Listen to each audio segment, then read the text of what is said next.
Hello, and welcome to my lab report. This lab is about dropping an object lighter than a rock.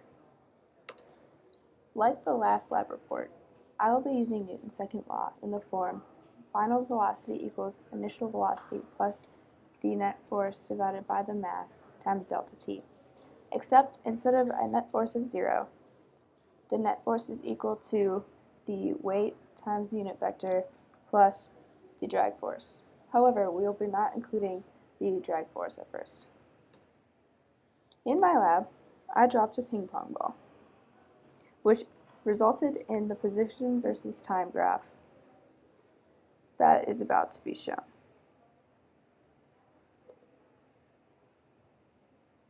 First, I dropped the ping pong ball, and you see I can track using tracker.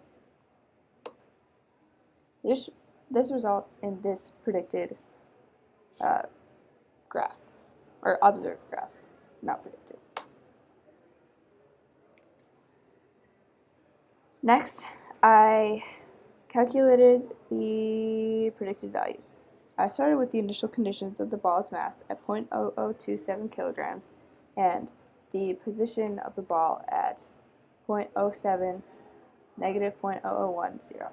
The ball's velocity is 0.515152 in the negative y direction.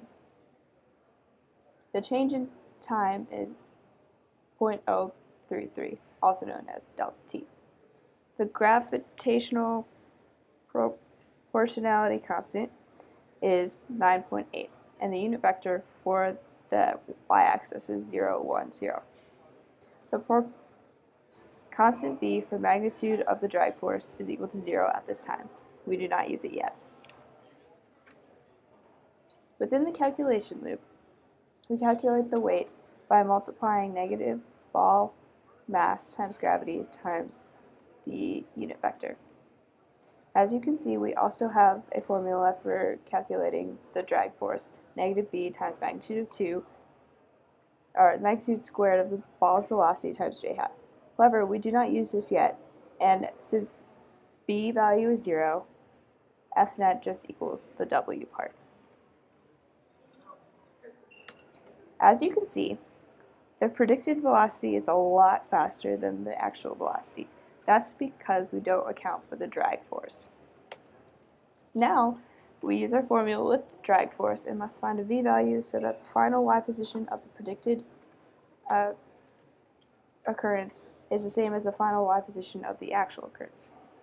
This makes b equal to negative 0.0025.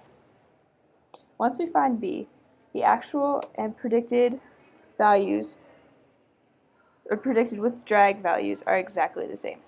Predicted with drag, actual. They are on top of each other.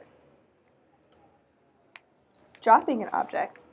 In conclusion, gravity acts on the ball, causing it to fall using the equation for the weight.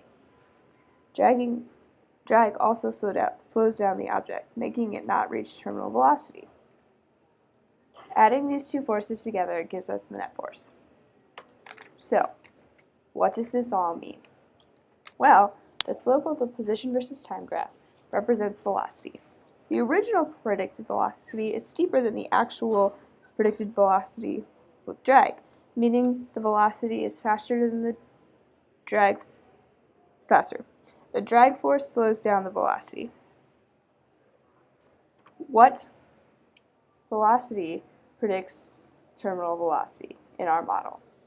The predicted without drag force does, because the terminal velocity is the fastest that an object can possibly go, which is the velocity without drag, as you can see.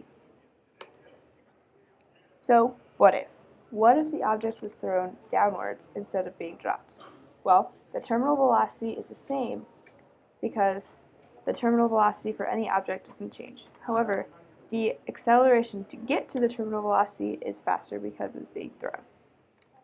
Thank you for your time.